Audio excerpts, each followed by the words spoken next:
Hi, I'm Lorie Marrero, creator of the Clutter Diet book and online program. You know, sometimes it's really hard to get motivated to get your organizing projects done.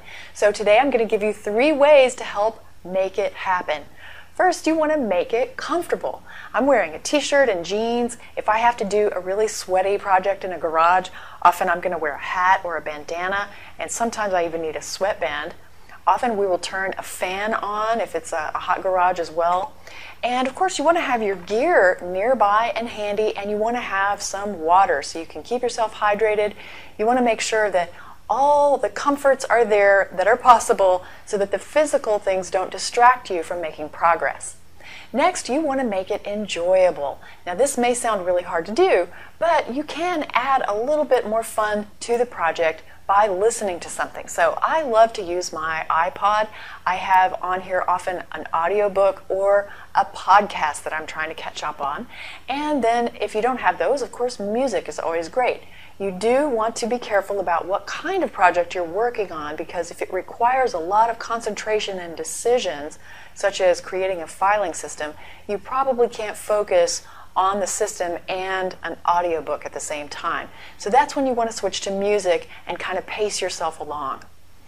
Then you also want to make it enjoyable by working with a friend.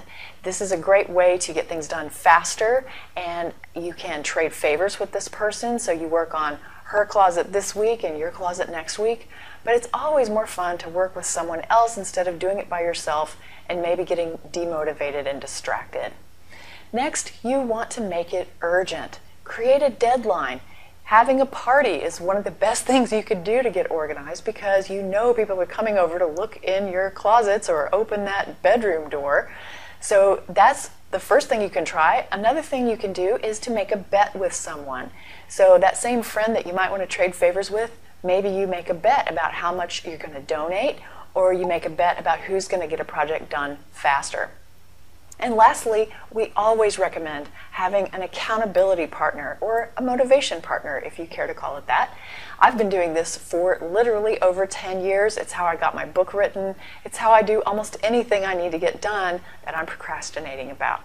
So if you need an accountability partner, we provide that in our online program. You can find out more about that at clutterdiet.com/learn-more.